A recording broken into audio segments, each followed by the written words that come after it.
All right, welcome in. Happy Monday fun day here.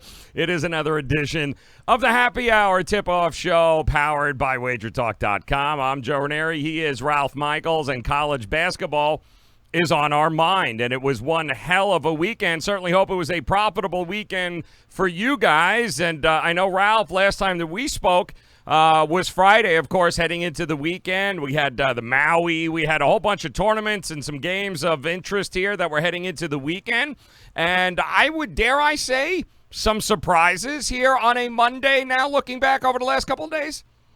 Yeah, we're going to have a Michigan team that was outside the top AP ranking. Now all of a sudden, I don't know how high can they go. Yep. Top five. It wouldn't. I mean, are they deserving? Well, yeah, you just beat Iowa State, North Carolina, and the Zags. So I'm sure they're going to be inside the top 10. It'll be interesting to see how high they go. And again, right now, if they were top five, it wouldn't surprise me. So you talk about new coaches, you talk about people having adjusted to schemes, and talked about Michigan changing quite a bit from Beeline, but hats off to Howard, man. He's done a hell of a job. And, one would have to think that, Beeline, he didn't leave the cupboards bare by heading to the Cavaliers, did he? I mean, that program's in pretty good shape, and he's doing a hell of a job with a bunch of kids. Let's face it, he didn't exactly recruit. Yeah, we're looking at different situations. You look at Texas A&M, for example. Well, Bill Kennedy got run out because he was 14-8. So you bring in Buzz Williams. Is that going to make it all right? Well, hell no. He just lost 3 straight games. They're 3-4. Yep. So a coach doesn't matter if the cupboard's bare. So and Beeline, how unique is it of a situation? There's only been a handful of coaches that have been attractive enough to go to the NBA. So, yeah, he was planning to be there. There was no college team he was going to leave Michigan for. When he was recruiting those kids, in his heart, he was 100% invested that he was going to be there. But the lure of the NBA and the money that it attracts was just a little too much. Yep, no, it's about time. If you're going to do it, you might as well do it. You're never too old to be what you should have been, and good for him, man, and good for Howard too as well. He paid his dues here in Miami. He was an assistant all those years there under Eric Spoelstra and Pat Riley. The guy knows how to coach some basketball. Bottom line, that program's in good hands.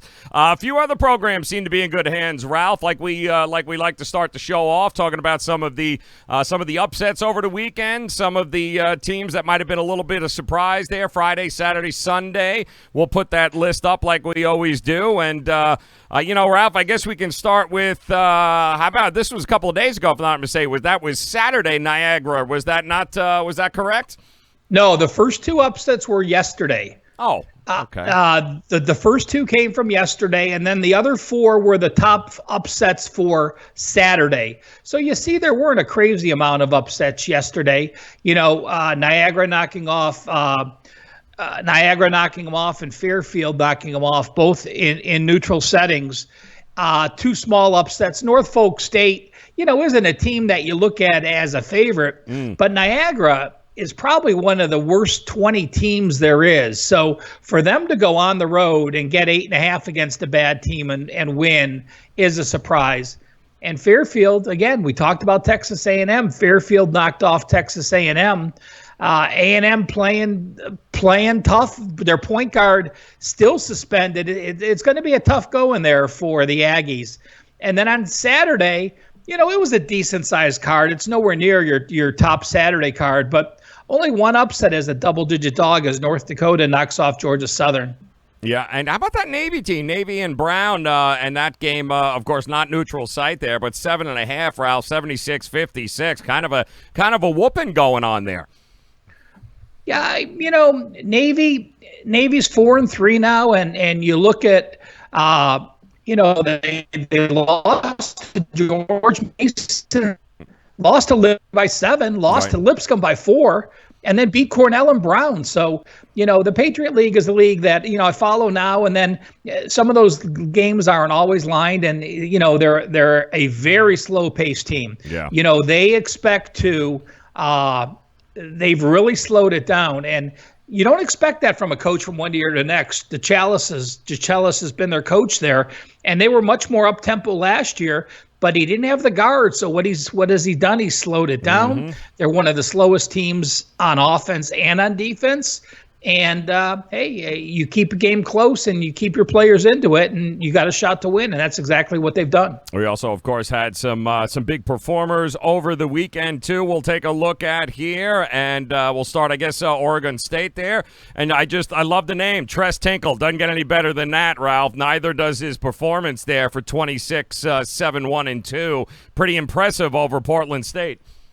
It is, and all of the top performers are just from yesterday. So, we saw Marcus Howard drop, 51 on USC over the weekend. Yeah. That's why he's not on here. These are just yesterday. And Tinkle, of course, the coach's son. And, in any sport you're playing, you know how much better prepared a coach's son are. They've been through the rigors. They know the routines. They know the work ethic. And, Oregon State's in good shape this year. 37 minutes against Portland State. They had a battle. Sacred Heart and Fairfield, Landon Talafieri, I think. We saw them with the upset over A&M. So you play A&M and you play 36 minutes and you put up 34 points. It's a nice performance playing against Buzz Williams' defense and putting up 30 points. Yep, Tulane also great game. KJ Lawson there yesterday putting up 30 in a game that went over actually rather easily against Southern U. But talk to me. I'm not even going to. It's already like 3 times we've had him on the list here. The kid from USC and Harvard. What a strange game that was too, Ralph. The kid puts up 27 points, right? 27. He had 1 assist, 1 steal, 1 block. These two teams looked like they were never not going to score in the first half, and then the second half comes out, and I think it took Harvard about 6 or 7 minutes to actually score a bucket. It was a very strange dichotomy between first half and second half yesterday. Yeah, USC, had a 6 or 7 point halftime lead, and then in the first 10 minutes of the second half, Harvard scored 2 points. Yeah, USC ridiculous. Outscored them 15-2. Yep. So, I guess I'm going to have to go into the USC media guide and look how to pronounce his name because, you shoot 12 of 14 from 2-point land, and you make 3 free throws, and you have double-digit rebounds, and you're only a freshman. We better learn how to say your name because you're going to be on there a few more times. So, next time we have you on, I will know how to say your name. Double O. I know how to say Fats Russell, though. I got Fats Russell, man. How do you not like Fats Russell? Rhode Island, West Virginia there, 32, 5-5. My word. Nice job, Fats Russell, yesterday. Yeah, I'm a big steals guy. When you see a guy like that be able to get 5 steals, I mean, we use havoc when we talk about Virginia Commonwealth and what they call their defense. But if you got a point guard that gets 5 steals, imagine the chaos and the havoc he's causing throughout the entire game. Yep. So to me, that's one of the most important pieces that you have to look up. And one of my favorite matchups is if you have a defensive guy like Fats Russell, when he has to play a powerful offensive force, it takes something away from your game because then you're having to exert more energy. Now, I mean, he was playing on the road at West Virginia, so, he had to exert a lot of energy. But if you find those kind of guards in back-to-back matchups where they're having to play both sides of offense and defense, it can wear them out, so you try to find those spots. Yep, and of course, some of the biggest covers, ATS, and totals yesterday. We always like to take a look at those. And this is Ralph's color chart here. You're going to love that. I'll give you 3 guesses what green means, people. That is money against the spread there. And, of course, you see the overs there in the middle in blue, the unders, the dirt, boo, at the bottom there. But I don't we talked about Navy Brown there, Ralph. What else stuck out to you here yesterday? Well, those are the combinations. So, Wisconsin Green Bay against Montana State really did jump out at me, seeing them get to 98. They're a fast-paced team, but covering as they did as a dog. And no overtime. So, you're looking at that. You talked about Colorado State. That game surprised me as well. I thought Utah Valley would certainly keep it closer yesterday. As far as the overs go, nothing crazy there. I mean, those are all faster paced teams that, you have high totals, 140s or higher, and they just got into pace and they both shot well. Looking at the unders, I was on Belmont over. Belmont's normally a faster team, and boy, it's embarrassing to have them as the biggest under. It's one of those toss-up Joes. I'm looking at the game, and boy, I like Belmont, and I like Belmont over, and I'm thinking, this little local rivalry here in Nashville, which way, and the way they had been shooting, and Middle Tennessee just never got the ball rolling, shooting the ball. They got it close, playing some defense, but and that's what happens when you're playing with totals. It's rare I mess around with totals in the 150s. I tend to I tend to go under low totals, but I don't tend to go over on high totals. So a bad on my spot, but that again was a shock to me, and it was. Belmont was, you're playing a local rival, you get the lead. Right. So they just shut the pace down. Yep. They by no means played their normal pace of play. Yep. And then, Connecticut, too, another strange team. They're either shooting lights out or they're not, but that was a low total to begin with against Maine there, 129.5, and boy, did that come under. Yeah, again, we've seen Maine. We've seen Maine a couple of times that they don't mind slowing the ball down. Yeah, exactly. They're never going to be in a hurry. Yep. On offense, there's a reason they scored 26 against Virginia. There's a reason they scored 53 against Washington. There's a reason they scored 46 against Harvard and 40 against Connecticut. Well, they're dead last in pace of play on offense. So if you're going to take up the entire shot clock and you don't mind getting blown out by 20 points, that's certainly something to look at. Yeah, and that certainly seems to be a habit of them for sure right now, and it should be a habit of you guys too. Don't forget, head over to wagertalk.com here today, as the packages are available for you right now, not only today but all week long there at wagertalk.com. All you guys got to do is hop on over there. It is a Monday phone day. Certainly hope that you guys took advantage of the thanks that we gave back there all week long, not only at Sports Memo but at wagertalk.com. It continues today here, Ralph, and as we look at this card, and we'll get to that along with the market and what's going on here. It's a short card here today, but interesting one. Some marquee matchups we'll talk about coming up, but we do also like to talk about a trend or an angle here that is on the card today, something that might have stuck out to you here, Ralph. Short card, what stuck out to you? Anything? Yeah, well, the first is just a quick lesson. Be careful if you find a trend or an angle you like, and don't necessarily say, "Oh, wow, I like that," without checking all sides. And I'm just going to give you a for instance here. Wofford has been a dynamite over team at home. They just shoot the ball well at home. They always, you know your sight lines. You make those threes. Well, in their last 123 games, they're 81-43 to the over, so almost 65%. But they're playing a team tonight, NC Central, who's 1-11 over under their last 12 games. So a contrast in style there. But couple that don't knock each other out. South Dakota 13-4 to the over their last 17 games. North Texas just 1-7-1 against the spread on the road. They're at Arlington tonight.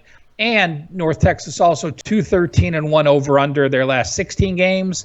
And USF 2-10 over under at home. So no wow angles today with the very short card, but we'll just give you some so you can get a feel of, have those teams had success or failed to have success against the spread. Some of the movers and shakers here on this card today, Ralph. I'll start with how about a little Furman coming here to the South Florida area, or at least the Tampa area anyway. Coming in, taking on the Bulls. Opened up as -3. Starting to see a lot of action and a lot of tickets. This is a 7 p.m. Game here tonight, Ralph. Opened up -3. Some money coming in on, well, a lot of money coming in and tickets on Furman. It's pushed it up to a -4. The total is holding strong at 131. Kind of got that mid-major coming in here to play a South Florida. It's kind of a tricky spot for South Florida, isn't it?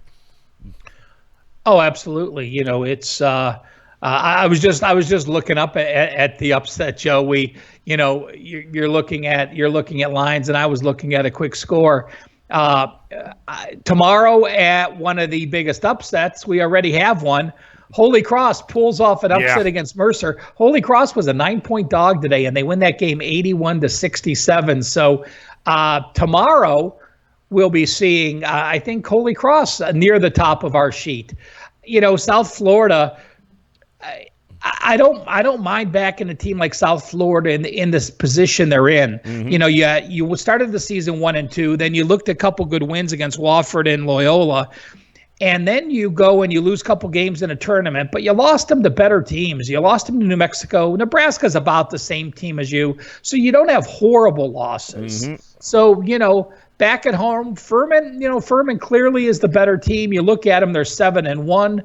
Bob Ritchie has his team playing. The only loss you had was on the road against Alabama. And you only lose that by 8. So it's now time to look at the schedules because, they played back-to-back Tuesday, Wednesday, and now they had 5 days off and they're playing on Monday. So Furman always a live team, but I lean with the home team here in that game. Yeah, it's tough to picking a mid-major as a road favorite is always a tricky situation, especially right around this time of year. They certainly have the tools. Furman does to be able to beat South Florida actually rather easily. They can hit the 3-point range. It'll be interesting, and it's also interesting that seems to be the favorite of the plays so far. That's coming up a little bit later tonight, as is Columbia and Delaware. Ralph, I don't know what you think about this game here. Opened up -6. Delaware is a favorite, also 7 p.m. tonight, getting an awful lot of love here. In fact, 66% of the tickets, 83% of the money coming in on Delaware here tonight. And interestingly enough, it's freezing, Ralph. -6 here. So some of that play coming in on Columbia, it's not moving the line very much here. You got a thought one way or another on this one? Well, I think there's 20 teams left that are undefeated, and not many know Delaware. The Blue Hens are one of them. So anytime you come 8-0, I expect action on that team. So this very well could be a Joe's versus Pro game. They're shooting lights out. I mean, they're shooting well. I lean with Delaware. I looked at them tonight, but I couldn't pull the trigger to trust them, as that favorite getting into the couple baskets roll. Yeah, 8-0, my goodness, right? But remember the Blue Hens. I'm sure we're going to be talking about them too as the season progresses. There is a tournament in my neck of the woods here, Ralph, that's going on, and it has to do with the Boca Raton, and it looks like, of course, I guess it's I don't want to say it's the Boca. What's the proper name for this tournament here? I believe it's the Boca Raton. It's the Boca Raton Beach Classic. It's the Beach Classic. There it is. It's the Beach Classic. And, of course, Florida Atlantic, the home team there, FAU, taking on the Bonnies here in St. Bonaventure with a disappointing loss yesterday. But Bonnies are getting all the love here. 8 p.m. tonight on this game. FAU was a 2-point dog in this spot, but the money keeps rolling in, as do the tickets to the Bonnies, now up to -4. Also, the total seems to be ticking up, too, to 124 in this game here. Joe, one correction. The Bonnies did win yesterday. I was on them against San Diego. Yeah, it was the total. They won 70-61. Yeah, it was the total. And I used the Bonnies because they've got a couple guys back from injuries. They just got 2 starters back in the last 2 games. So I think there's some value with them. Now, my power ratings, though, I thought I'd be on the Bonnies again. I thought we'd have some value beating San Diego. They didn't pull away until late. Mm-hmm. I thought playing there we would. Now, my question is this. I think the lines are off because Florida Atlantic is listed on top and not the bottom. So I think a lot of people don't give Florida Atlantic the home edge that they deserve here because of the schedule listing. So yes. You are now taking Bonnies, and I think the game should be pick 'em, and I thought I was going to be getting points with the Bonnies. And it's just an instance that despite you thinking you like a team, you can't have the mindset that I'm going to bet that team when all of a sudden, boom, because of the way they listed it. If they had Atlantic on the bottom, I think we'd see an adjustment in this line. It's interesting. Bonnie's, too, one of the slower-paced teams in the country, Ralph. And FAU kind of not, right? I mean, so this is kind of a clash of two styles too. But you're right. It's in FAU's backyard. It is FAU. I mean, this is their hometown, the home place. But the Bonnies, boy, they are. What are they coming? 338, I think.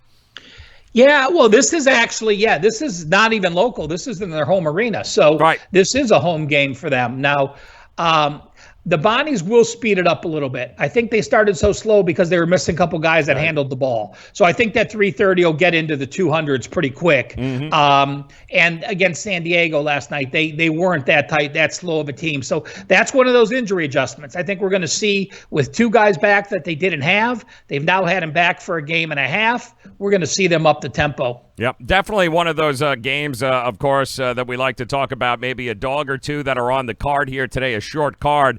I think you'd be crazy not to look at FAU if you're going to be getting points here. I think you're crazy not to look at FAU at home in this particular spot.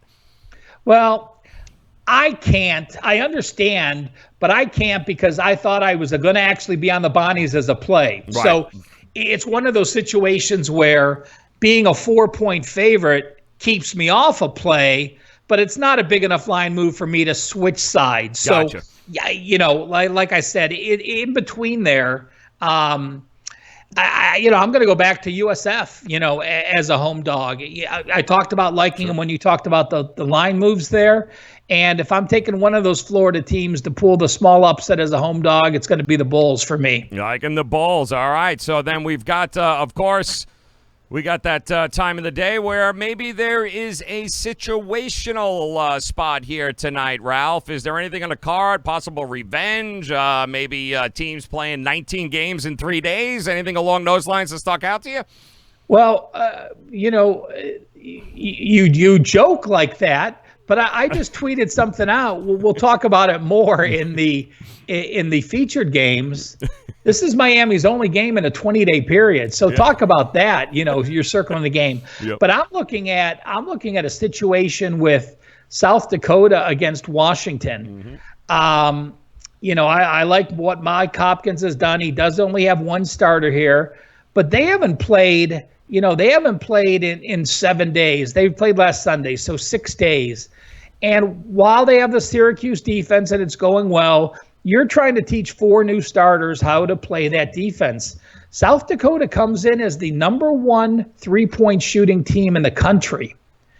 And you have a team that's been off in Washington, that's learning that new defensive system against a team that just played on Saturday. Yes, they lost at Northern Arizona, and they lost by 4.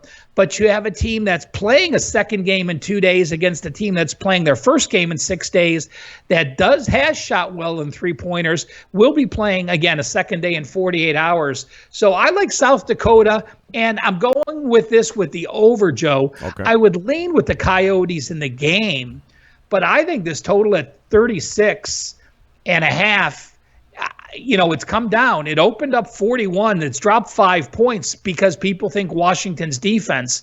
I'm saying Washington defense isn't playing as well as it is.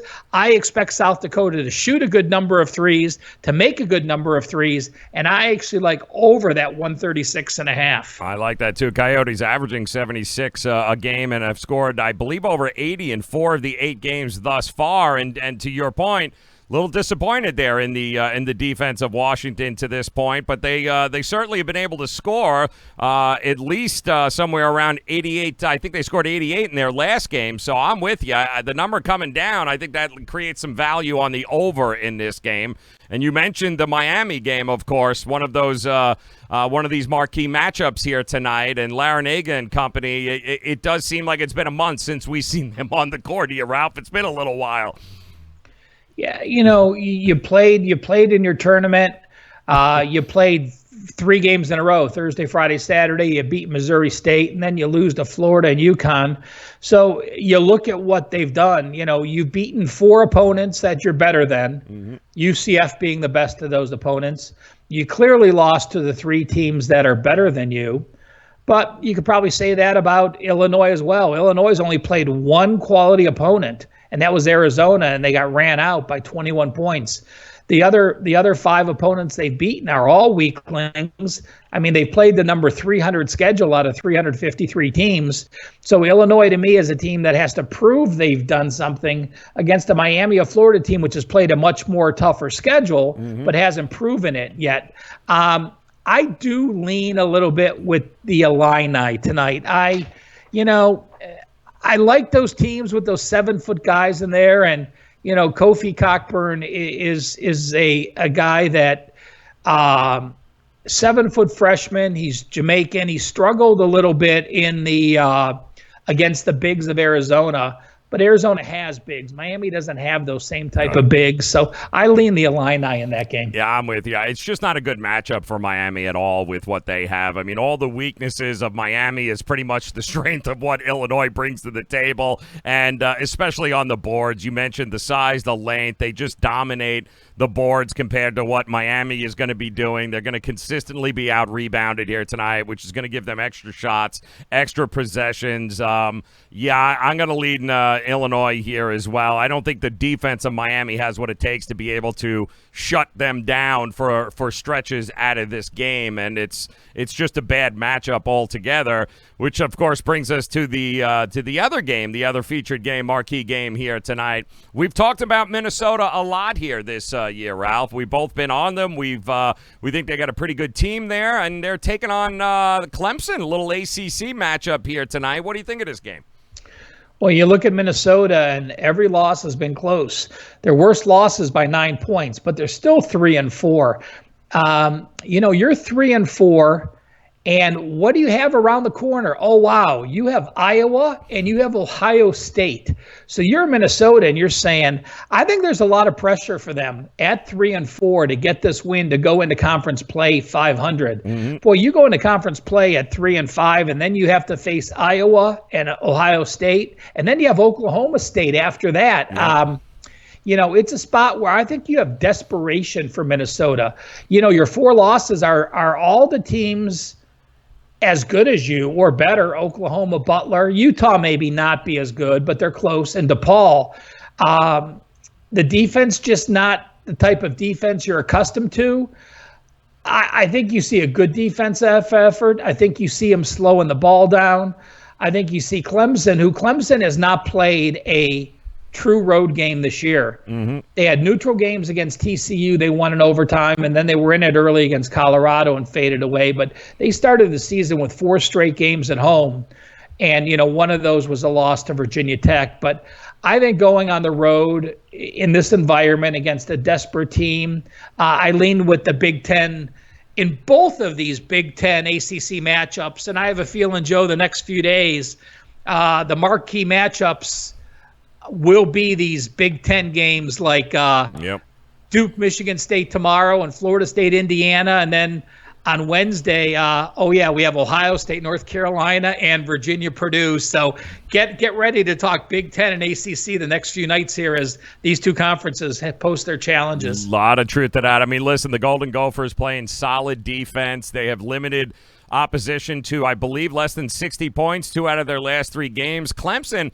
they're on a 2-game losing streak. The only team that they've actually quality opponent that I see so far that they've lost to here outside of the game against Colorado was TCU, but they haven't played well against those teams that are a little bit stronger defensively. Teams like VCU, Virginia Tech, TCU, Colorado, for instance. And I think the Golden Gophers, they're limiting opponents to 40% shooting on the season. I think that's more than enough to be able to neutralize them once again. I'm with you. I'm siding with the Big Ten here. I think Minnesota gets the job done. It's a small number, -3. I think it's exactly where it should be. I'd also lean the under in this game, thinking that it's going to be a little hard. Minnesota's had its problems scoring, but they're going to make it even harder for Clemson to score here tonight.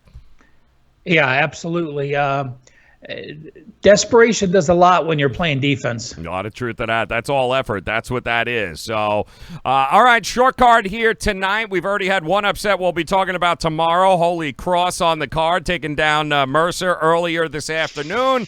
So, Ralph, we take a look, of course, at our best bets here tonight. One of the games that we might have gone over. Are you going to think outside the box? Where are you going to go with this? Well, let's see. There's only about 8 games. I think we good on opinions on all of them. But, True. with that said, I'm still not. I'm still going to give one more game. I'm going to give out. I'm going to give out Arlington. Arlington comes in at 4-4. They're hosting North Texas. Off a win against Elon. They split their last 2 against Elon and Furman. North Texas is just struggling. Listen, they're 2-5.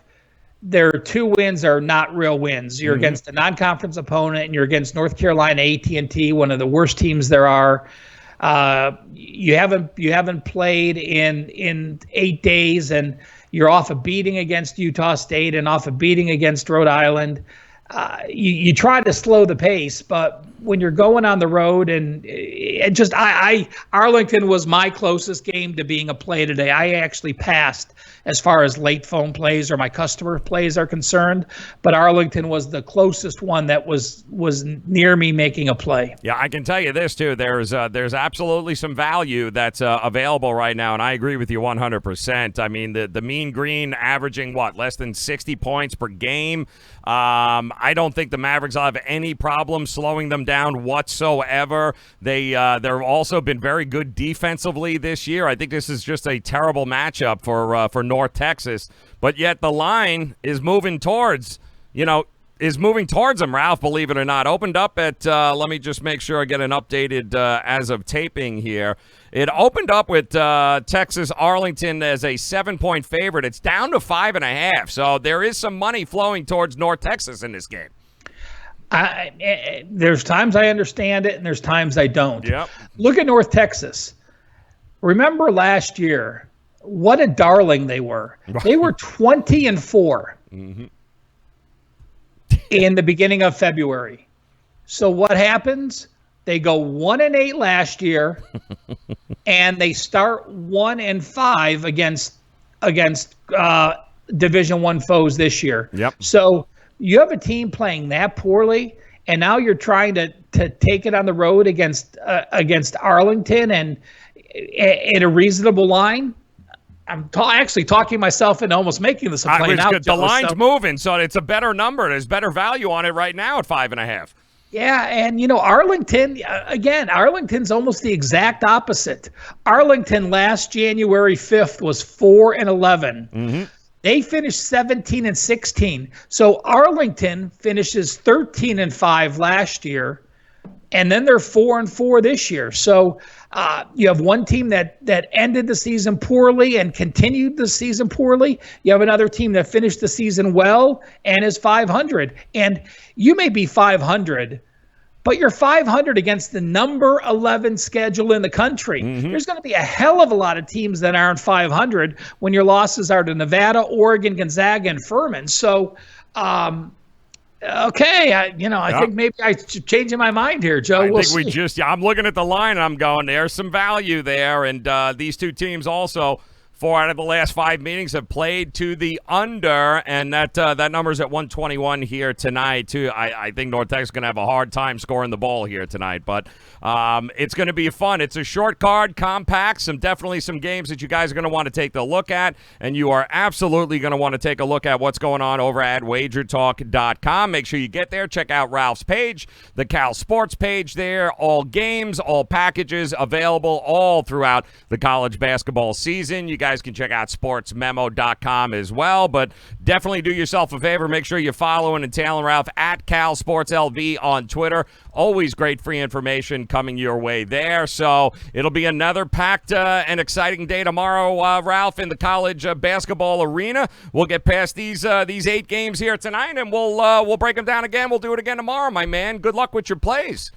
Thanks, Joe. We're returning to a little normalcy. There's no more day games after today the rest of this week. So that's right. I think we have until that week before Christmas now till we have tournaments. As this is a stretch where you're going to have a lot of teams taking off for finals. Yep. Like Miami. Miami's taken off today, and they don't have another game for 12 days as they break for their final stretch. And that happens a lot. So there are certainly situational plays coming up here with these long breaks. Yep, that are going to be Very profitable spots, and we'll make sure we get them there for you. So good luck no matter what you decide to play here tonight. Make sure you subscribe to the YouTube channel here at Wager Talk TV. Come back and join us tomorrow for another edition of the Happy Hour Tip-Off Show. He's Ralph Michaels. I'm Joe Raineri. Good luck, Ralph. We'll talk tomorrow, my man. Thanks, Joe. Appreciate it, bud.